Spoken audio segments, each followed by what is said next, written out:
Did you know that football players used to don jerseys with nothing but their names, numbers and a club badge alone?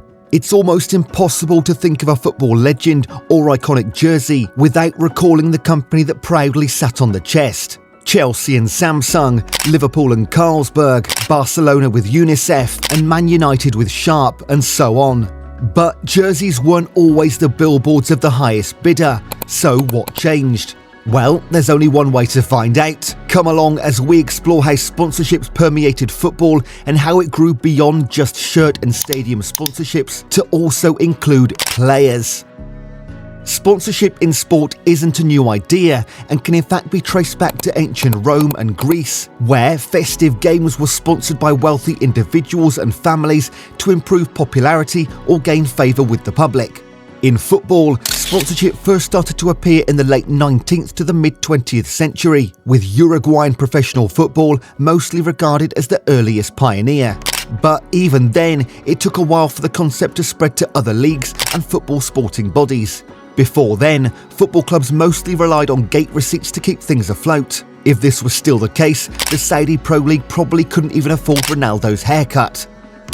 The year 1928 is widely accepted as the start of the modern age of sponsorship in sports, beginning with Coca-Cola partnering with the Olympics. Since then, sponsorship in sports has evolved, especially due to innovative marketing.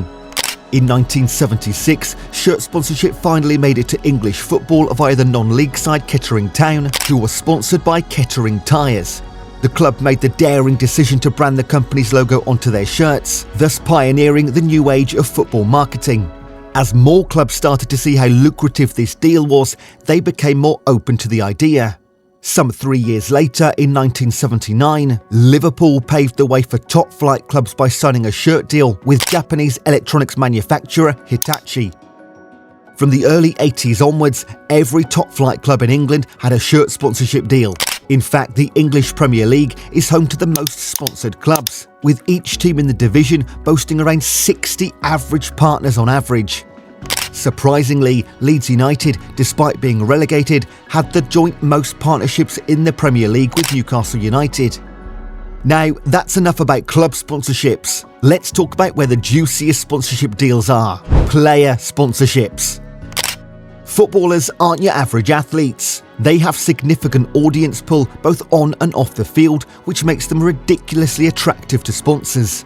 If a player excels on the pitch, they're crowned with awards, records and achievements. The more successful they are, the more likely sponsors want to partner with them. And if the player can maintain a consistent level of success or performance on the pitch, the more lucrative those deals become. You see, sponsors don't want to invest in one-season wonders, and in football, you get loads of those every single year. Wonder kids who grow up and fail to live up to their potential. Exciting players get injured and never recover from it. That's why only the best, most consistent players in the top 5 leagues get the best sponsorship deals. But that's not where it ends. Since people love footballers whether they're on the pitch in their kit or not, players also need an attractive off-field persona, whether that's a personal brand, hobbies and passions, or a strong social media presence. For example, after Cristiano Ronaldo completed his transfer to Juventus, Real Madrid lost 1 million followers across their socials, while Juve gained 6 million new followers. That was just one man. The best players get more than boots and training gear sponsorships. In fact, those are the least things they qualify for. Think about elite players like Ronaldo, Messi, Salah, Mbappe and Haaland. You'd often find them in TV ads for brands. This is usually because they've gone from being sponsored athletes to brand ambassadors. For this level of sponsorship, they have to make promotional appearances, engage in photo shoots and ads, do social media work, and use multiple products made by that brand that sponsor them. That could be anything from luxury products like watches and bags to everyday items like aftershaves and toiletries. And since players in ambassadorial roles cannot sign or promote for the competition of their sponsors, they are offered some of the best deals imaginable. On and off-field exposure is the most important factors for sponsors. The more players appear in televised games, particularly those with huge viewerships, the more likely they are to attract sponsors. And when sponsors get in touch, it doesn't end there. As well as the initial sponsorship, there's added bonus clauses, which players can only claim by meeting agreed performance milestones. An example of such milestone might be participating in at least 70% of matches at club and national levels. The idea of this is to protect the sponsor, so players don't perform less and expect to keep huge deals. That said, even when players are performing at their peaks, the clubs they play for also matter in the kind of contracts they get.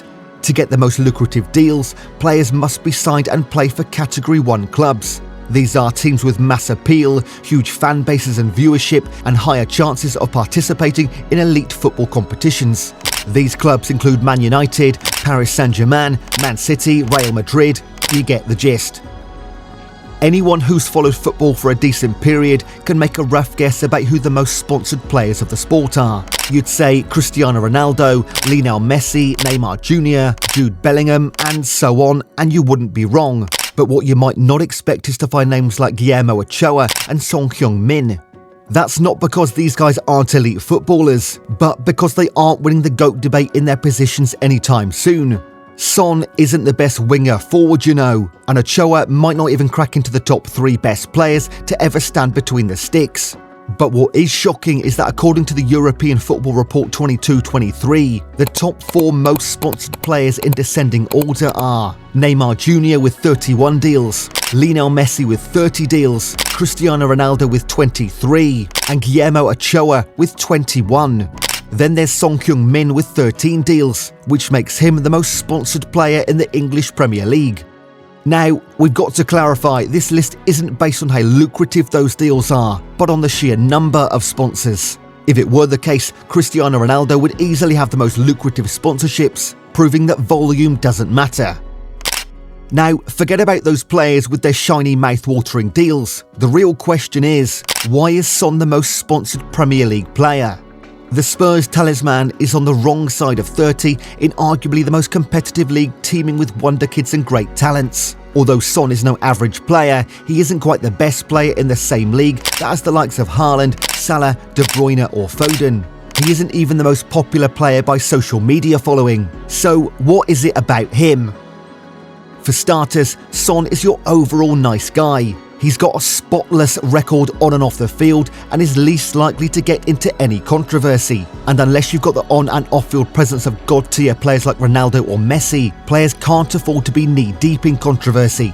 Additionally, understand how huge the Asian market is for sponsors. K-pop and K-drama are some of the biggest entertainment exports out of Asia, a region with a modest footballing prestige. So, sponsoring a player like Son Heung-min, who is consistently performing at the top level and plays for one of the top clubs in one of the best leagues, is just good business.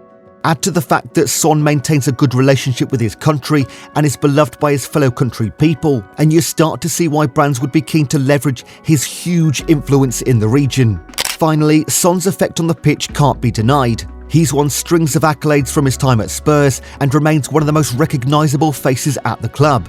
At club level, he's guided his side to a Champions League final and won the Golden Boot, Goal of the Season, Player of the Season and Player of the Year accolades.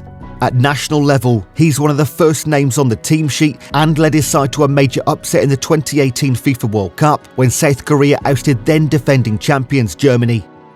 So that's the story of sponsorships. If you like what you just saw, please consider sharing and subscribing.